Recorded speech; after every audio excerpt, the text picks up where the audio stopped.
Take a pause. Lies are also contagious.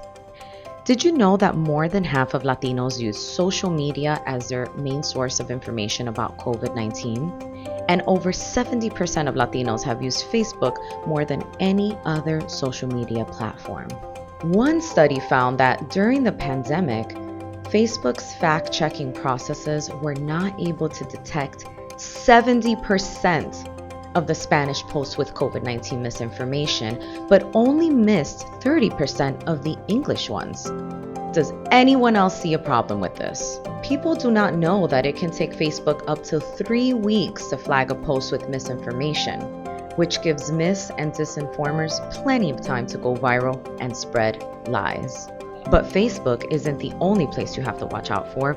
WhatsApp is one of the most frequently used messaging apps by Latinos around the world. I mean, how many of you have seen a post or video from some doctor from another country telling you about health facts or treatments that no one else seems to know about? Come on! Apps like WhatsApp are unregulated and unmonitored, which unintentionally serve as misinformation highways. In fact, there are organizations like Médicos por la Verdad and la Coalición Mundial Salud y Vida that intentionally spread disinformation about COVID-19 vaccines and alternative therapies just to create a larger following.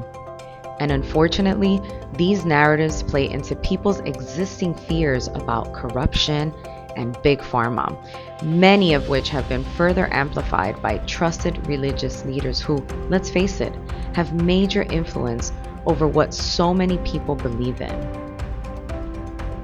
Surveys show that fake news is much more likely to go viral than facts.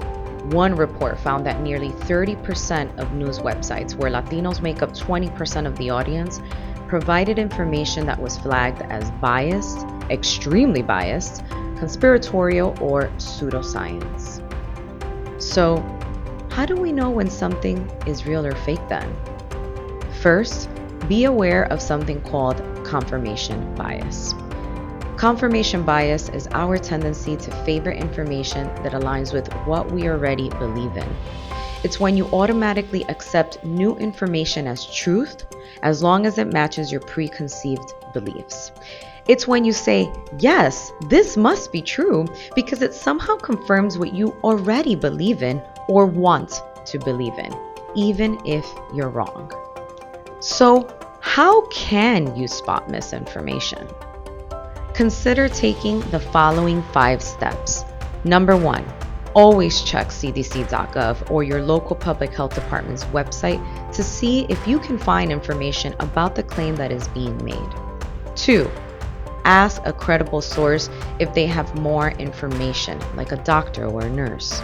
3, search online the claim being made to make sure that the information has been verified by a credible source. 4, always read the About Us section on a website to see if this source can be trusted. And finally, 5, if you're unsure about the content you are reading, do not share it, even if it does match your beliefs. Remember that confirmation bias we talked about? Yeah, check that at the door. What else can you do? When you're reading a website, look for unusual domains like covid.com.co or vaccines.xim4, or hidden typos like covidscientists.com. Did you catch that typo there? Exactly.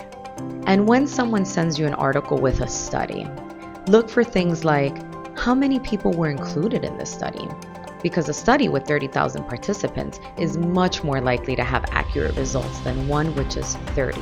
Or how long ago did this study happen? Because a study from last year is much more relevant than one from 10 years ago.